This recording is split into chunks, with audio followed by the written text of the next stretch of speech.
What is going on, everyone? Welcome back to the All Outdoors Photography Podcast. This is going to be a little bit of a different episode for us, as of course we just recently returned to recording the show. Instead of doing weekly basis, now it's a monthly basis. But we're actually going to be doing this episode a little bit. It's going to be sporadic, I'll say that.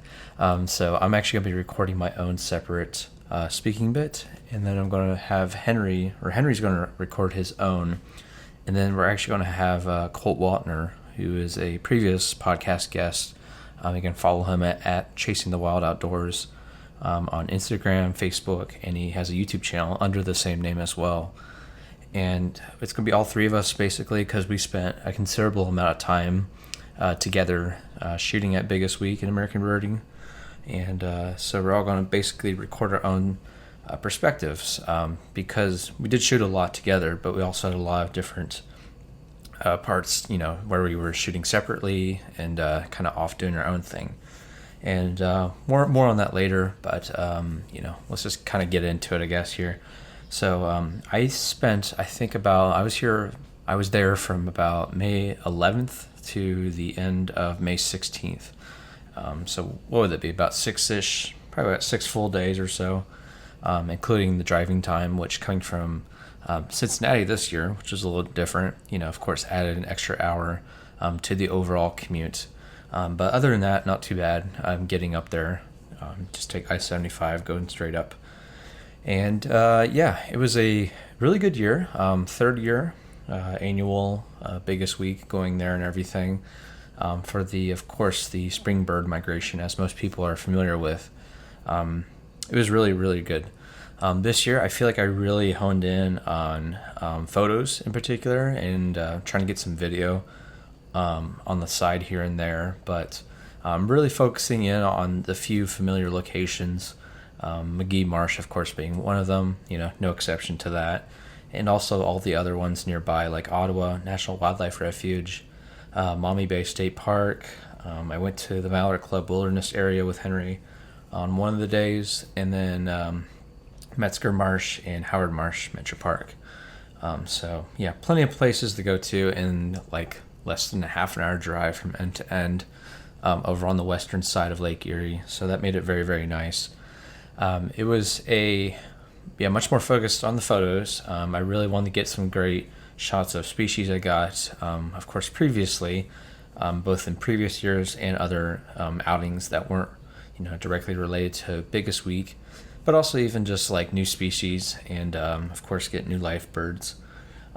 With this being my third year coming up here to the Great Lakes, obviously the lifers were much less in fewer numbers because I already had seen so many the previous 2 years, especially that first year got me so many new life birds. But for this first one, there's a couple standouts. I would say black tern, which I got my last day, was a cool bird. Kind of got a blurry in-flight shot of this tern in particular. But I tried real hard for it, finally got it. Now I'm at about, I think, 229 or so for my life list. And that's all here within the United States, and most of it's in the state of Ohio here. So that was really cool. Other than that, I got some great photos. We did a lot of sunrise shoots at Maumee Bay, both Henry and I, and on my own, because it just kept delivering, I would say, every morning and sunset shoot.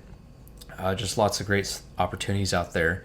And it was such a short drive from the Maumee Bay campgrounds where Henry and I stayed that we could pretty much pop over there before the crack of dawn, and we could also stay over there late at last light, which is really, really nice. Even brought out the ground pod, which was basically a do-it-yourself frying pan that I drilled a hole into and got a matching screw for that size, and you can mount a gimbal tripod head to it. And I did that, of course. But did all that. There's a lot of different birds that we got at the Maumee Bay beach because it's just such a nice kind of spot and location along the flyaway for migratory birds, of course.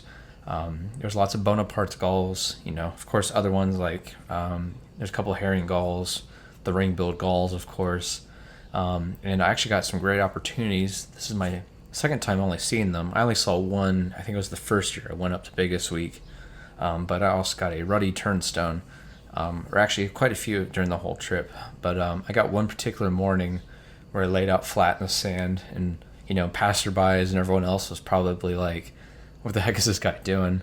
But laid out flat, and just got patience and stuff was rewarded, and I got some really good close-ups of it. Got some video of it as well, with it kind of the waves crashing in and kind of sweeping it near its feet, I guess, of the water. So that was really, really nice, and cool to get to see that bird again. It's one I don't get really here in Southwest Ohio pretty much ever, because we just don't have that much big bodies of water. I mean, we have lakes and stuff around, and we have the Ohio River, and particular places in mudflats that they might like those areas, but nothing quite like Lake Erie or any of the big oceans, of course. So yeah, it was really cool to get that. Very, very nice. I would say, like I said, I spent most of my time at McGee Marsh. First day got about 34 species. The three of us, that's me, Henry, and Cole, we had a great evening outing together. It was nice seeing Cole again, and as always, hang out with Henry and getting to shoot together on these trips like this. We had a great time going out on the estuary trail, not the boardwalk at McGee, but the estuary trail that is a part of the Crane Creek section that takes you near Ottawa. And people that have been there probably understand the words I'm saying right now. But we went out there for a sunset to kind of shoot because the light was looking really, really good. And all three of us went out there and just kind of worked the scene. We saw tons of different wading birds, great egrets. There's a flock of the white pelicans, just like there were last year. At least Henry and I remember that because we got some cool silhouetted shots of that bird in particular at this location. Other than that, I mean, the screech owl is back in its kind of familiar spot in this kind of pairing or I guess trio of trees out on the boardwalk at McGee, which is really, really cool. And even just getting out the morning. So when I got there, it was like probably about early afternoon, like maybe 1:00 on this first day, and I just drove straight to McGee just to kind of get I guess warmed up to or acclimated to the coming back, I guess, the return of it. And like within probably like 2 minutes of me getting out of my car, I just like finally got my binoculars and my camera strap and got everything ready and set out. Took one last swig of water, and like on the side trails near the Lake Erie kind of beachfront, there's like a scarlet tanager way out there.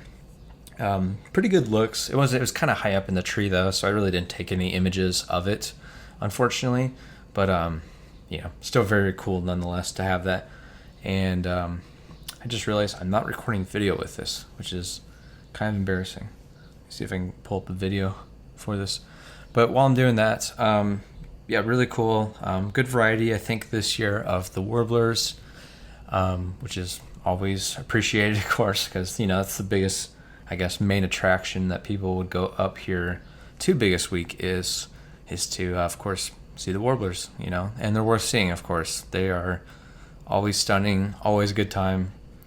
Always very colorful, and just a great challenge, really. I mean, gosh, let's not forget about that. Is just the challenge of photographing warblers in general. Is they're particularly, most of them are very, very small, but they're also just very fast, and they flit about in the trees and everything, and it just makes things really, really difficult to keep focus.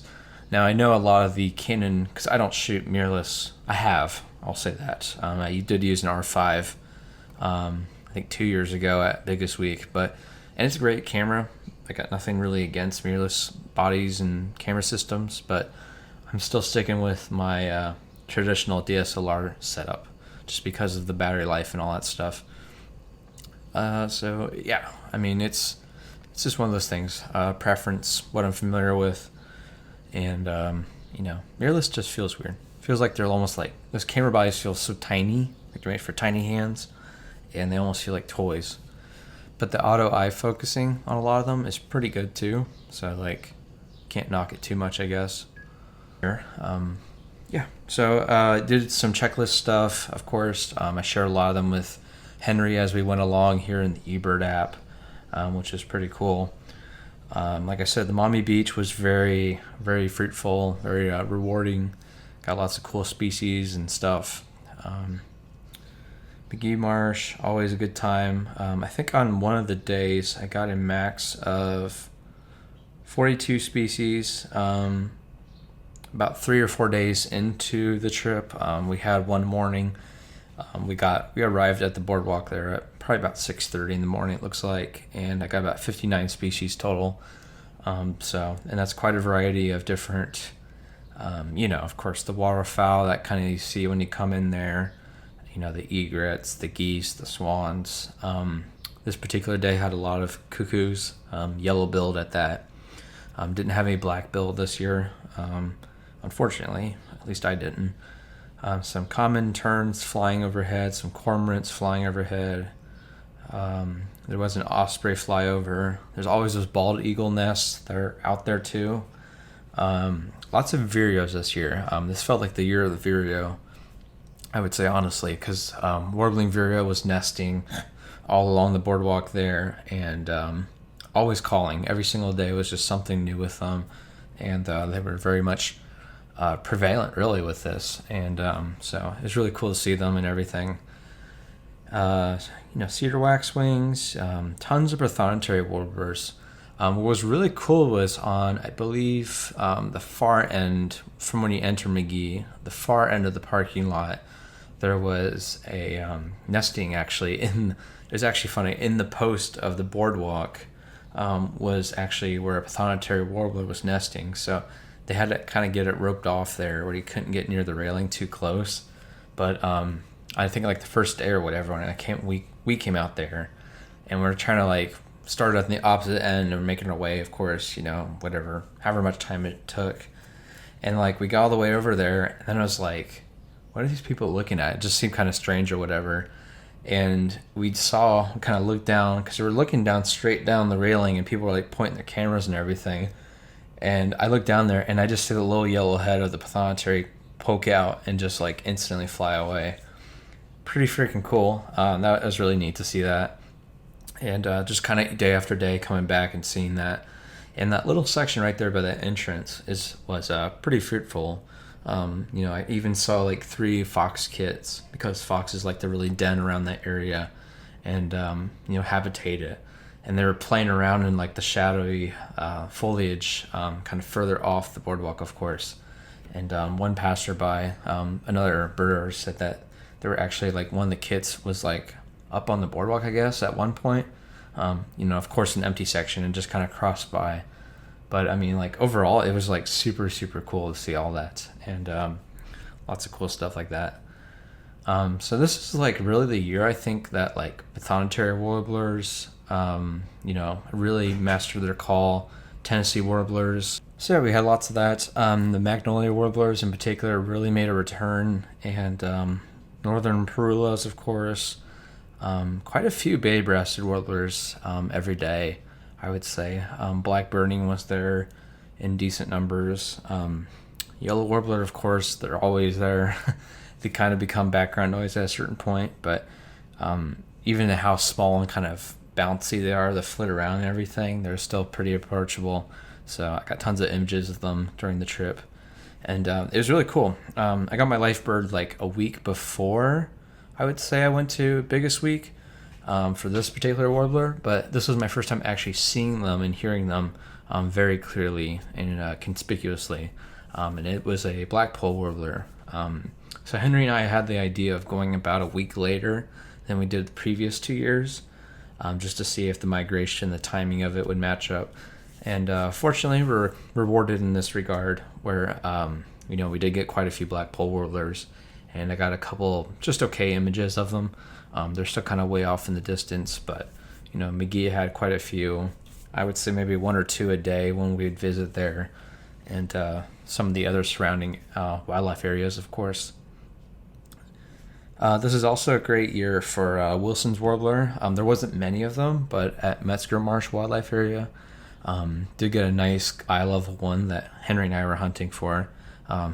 He didn't unfortunately get the image, which I kind of feel bad about. But I got one that was pretty good eye level, had some kind of foreground and midground blur of the greens of all the leaves around it, and then it just kind of flew off. So pretty quick, brief moment, and but still kind of happy I got an image of a cool warbler like that. That would be considered very sought after, I think, up there at Biggest Week. Indigo buntings were there a lot.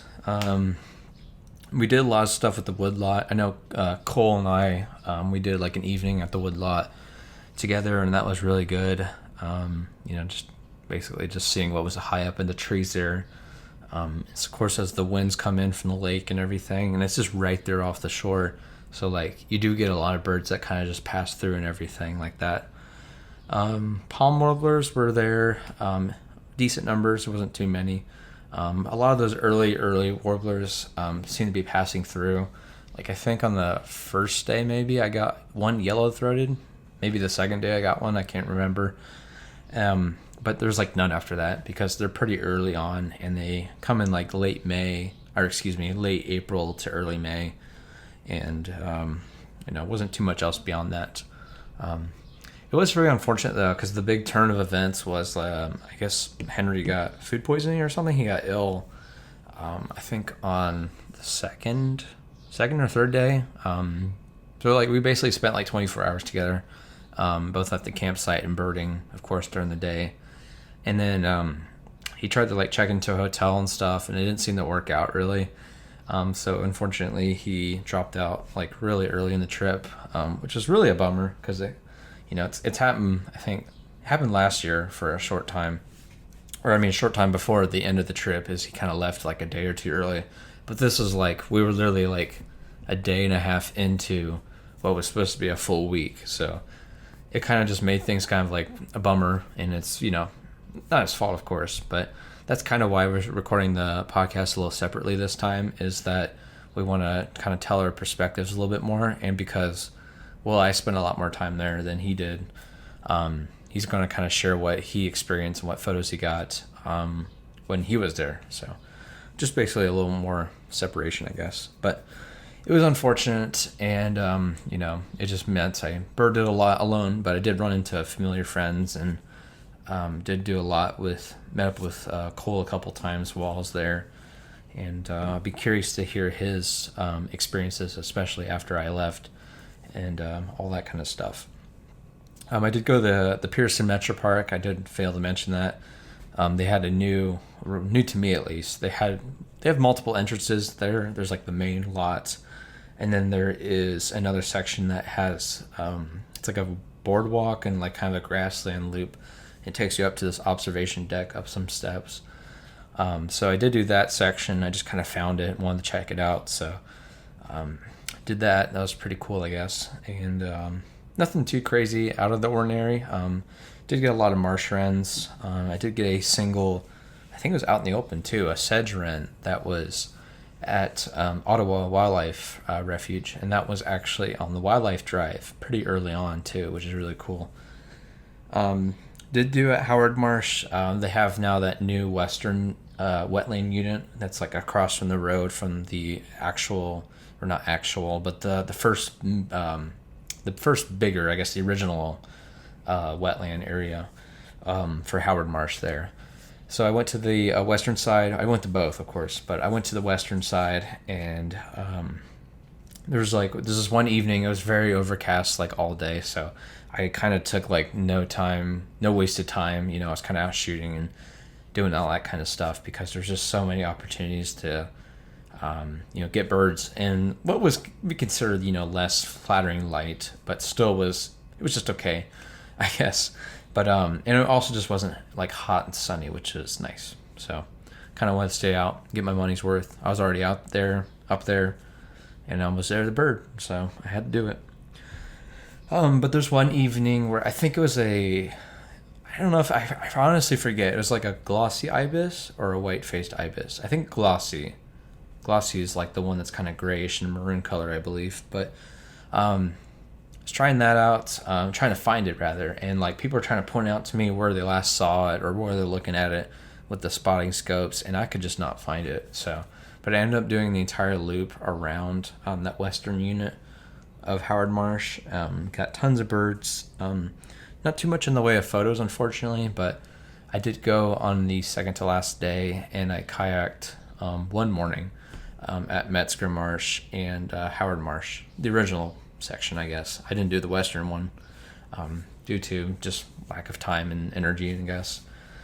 And that was really cool. That'll actually be a separate YouTube video that I believe will be coming out before this podcast. So it should be available in the future from when I'm recording this. And so that was just like, I made like a short video just with the GoPro and just talking about kayaking for wildlife photography, and doing it on the marshes near the Great Lakes during migration. I didn't get too many photos, but it was still a neat experience. And, I think at least worth trying out if you so choose, to get photos from a different perspective. Because like, for example, the ones Henry and I got last year of at Howard Marsh when we rented kayaks at the time. I didn't own any at the time, but we rented them for a morning. It was like a super cloudy and foggy morning, and we were, out there doing our thing, and like we got blackneck stilts, we got Dunlin, we had, just like everything. It was so cool. Just tons of stuff, and it was like really cool to get those images, and really nice. But this year, I did see a black crown night heron fly away, which is pretty nice. Got one crappy photo of it, and just to identify it, kind of overexposed it, and it was from like the back, the rear end, so I couldn't really see it super well. But I definitely was like taking a good look at it, and I was like instantly could recognize the coloration of it and the plumage, and could identify it, because I first thought it was like a cormorant, but quickly ruled it out at least. So, did all that. There's one time I was driving out of Maumee Bay, the state park that is, and on the golf course side, right before you get to like the big main entrance with the sign and everything that you turn left, right, or straight, of course, I saw in like one of the bluebird or tree swallow nest boxes, there was actually an eastern meadowlark that was just like sitting right on it, and like clear as day could tell this is the middle of the day. But not like super sunny where it could wash out colors and kind of make things look a little bit different from what I think it would be. But got a good look at it. It definitely had that kind of yellow underside that almost completely covered it. The longer beak, the overall just kind of bigger size, like I think slightly bigger than a robin is like kind of like what a meadowlark would be. And so it just looked really good for it. And kind of a weird spot though, just being out there, because it's a golf course, so it's kind of more manicured. It's of a lawn, I guess, and it's not really what I would consider like a big, like true habitat for grassland. But I've been wrong before, so that was kind of a cool thing to see at least. And another thing to note about Maumee Bay was actually the boardwalk that I've gone to the past 2 years was unfortunately shut down, or at least most of it was shut down. Due to, I believe, some hurricane winds that came through earlier this year or season.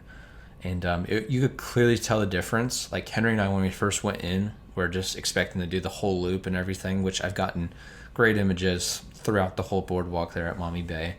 But unfortunately, there wasn't too much there in the way of like boardwalk to traverse. It's literally just like that first loop that takes you around the first section, which is still great, don't get me wrong, but they had it closed off, and you could clearly tell looking off in the distance of where the boardwalk would keep going, where like all the trees are just like stripped bare of their twigs and stuff. They all were like either fell over or were dying or whatever, and it was just much more like less coverage, I guess, of the actual like area and stuff. So it's very, very much. Oh, this is Marley, by the way. If you guys are looking on the video, she's right here. Say hi, Marley. She doesn't care. She just doesn't know what I'm doing, I guess. But so it was a kind of a bummer. It was unfortunate, I guess. But the amount of birds, I got some really big checklists actually, and got some really good photos, even in that little spot. Like I would spend like 2 hours and walk a couple steps every once in a while, just doing that little section that was open, and of course checking out near the Troutman Nature Center with the bird feeder set up and everything. coupled with that, just hearing and seeing things along the way.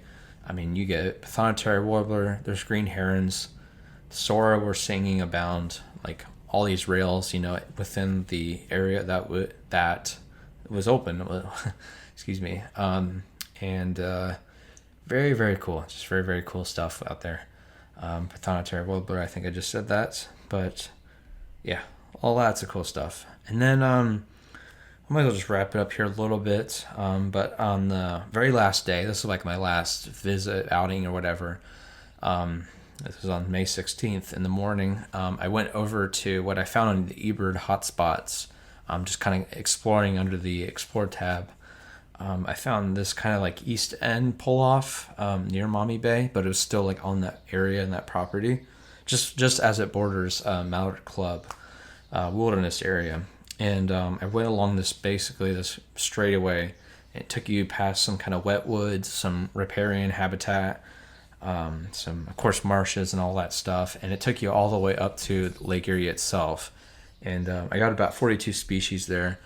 Not too many photos because I was trying, unfortunately, I was trying for my nemesis bird, the hooded warbler, that I did not get. But someone reported at this East End literally the day before, and I couldn't find it, at least, which is very unfortunate, at least. And so yeah, I mean, it's just a thing, I guess, with it. I'm waiting for Marley to stop. You good now? Okay. So it was very unfortunate that I couldn't get my nemesis bird, the hooded warbler. It's okay, but not really. So I guess I'll try again I guess in spring would be the soonest time to at least try for that. But it's still okay. I mean, it's nice to have birds and stuff and not to feel truly like bored, I guess. Like you're still trying for different species and things that may come up. So Ottawa is great. Great wildlife drive there.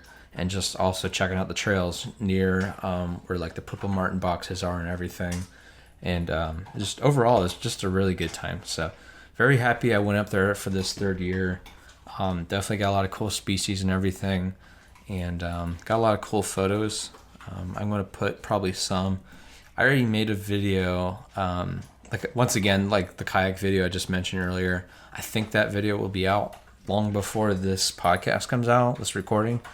But it details lots of photos that I got, both photo and video slideshow of like different species and stuff I got. And so, different birds like the gulls. Got a really good experience with blue-winged teal. Got a lot of photos of Canada geese, goslings, egrets, herons, green herons especially. There was just off the beach at McGee Marsh on the lake was a herring gull, so got that. Tons of Prothonotary warblers, purple martins in their nest boxes and everything. Got a good red-headed woodpecker at the bird feeders, like I mentioned, at Maumee Bay. So that was really cool. But it was like kind of a natural perch on a tree, and it was just happened to fly in near those, but it was a nice vertical image. This dog usually sleeps, but no, she's super active, I guess. Red-winged blackbirds, one such image, collecting nesting material and everything. The ruddy turnstone, got a good image out of that. Got quite a few warbling vireo images as well. Yellow warbler, all that fun stuff. So all in all, it's a great time. It's nice, going out shooting again with Henry and Cole. I'm looking forward to hearing their side of it, and I hope they got some good images as well. I'm very happy with what I got. Now, I will say next year, I'm going to just say it now. I'm not sure what my plans are. I might do something either a little bit or completely different from what I've done previously now, because it has been 3 years. And even though each year has been kind of a little different from the previous or the last, I still have some ideas of maybe I want to go out and shoot on the eastern side of the Lake Erie, kind of near Cleveland and all that, and try that. It probably would be less busy. less busy than, of course, like McGee Marsh and kind of the biggest week area up there. But I think that would be a nice opportunity to check out some of the locations over there, record some videos, have a kind of a more unique experience in that way. And of course, still see tons of birders, because there's always going to be tons of birders up there at the lake, of course, especially during spring in the month of May. So right now, that's kind of my idea of maybe what I might do. Right now, it's kind of just, it's an idea. I don't know. We'll see how everything goes up until then, but I think it's my plan right now. And depending on what Henry does, we've kind of talked about a little bit so far. May change my plans or vice versa. So we'll see how it goes. But all in all, 2 thumbs up. Great time for a third year in the row here. And if you haven't been up there and you like birds and bird watching, of course, I highly recommend it. So with that being said, I'm going to pass it off to whoever's next, Henry and Cole, to talk about their experience at Biggest Week here. So, well, hello everyone, and welcome back to the All Outdoors Photography Podcast. Clearly, as you can see, Ryan and I are not together. Unfortunately, some things happened with the Biggest Week trip that were unforeseen. So we're adapting, and we're recording our own segments for this episode. So I just want to talk about my experience at Biggest Week. It's definitely an interesting one. It was definitely not the best year for me, but there were still some good moments. So we'll start with the good.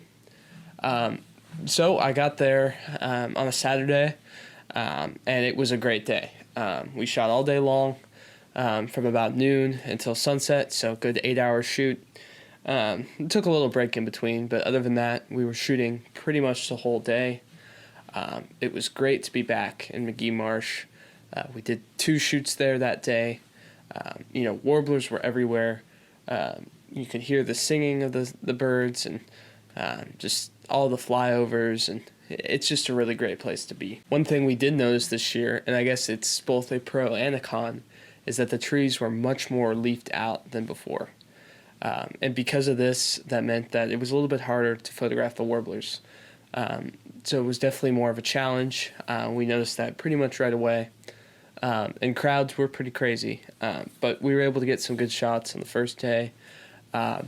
I know there was black-throated blue, black-throated green, lots of yellow warblers, of course, lots of eagles flying around. And I saw a lot of species as well that I didn't necessarily photograph, like black Burnian warbler. So that was super cool. I was able to meet Cole Waltner, Chasing the Wild Outdoors on Instagram. Great photographer and a great guy. He's actually been on this podcast in the past. Awesome dude. It was so great to meet him.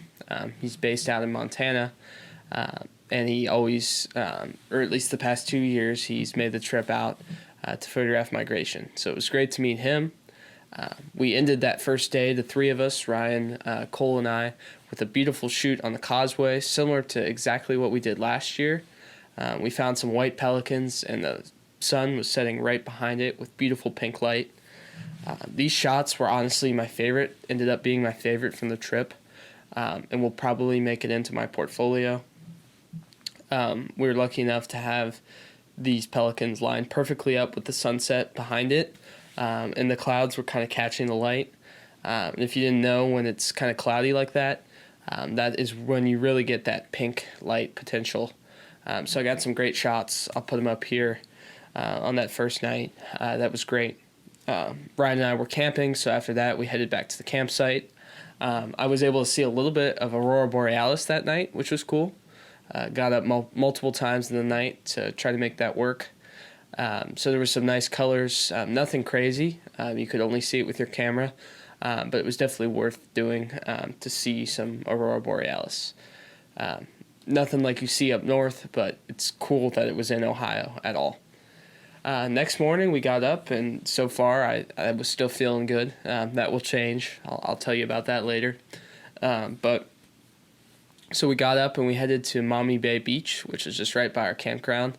Beautiful light in the morning. It was the most beautiful sunrise. I'll put some pictures in as well. We were trying for some shorebirds. That didn't necessarily pan out, but we did get some gulls in the light, so that was cool. And then we headed over to the Maumee Bay Boardwalk, which is right nearby. Got some green herons, prothonotary warblers. Overall, it was a great outing. Then we headed over to the Metzger Marsh area. Metzger Marsh is known for its great jetty that kind of extends out into Lake Erie, as well as a nice woodlot. We got some great images there. Ryan got a great image of a Wilson's warbler. I got least flycatcher, a good image of a Philadelphia vireo. So that was a pretty cool outing. And at this point, I was starting to feel a little tired, but I wasn't sure why yet. But we continued on, and we went to Mallard Club Wildlife Area. It was new for me. It was super nice.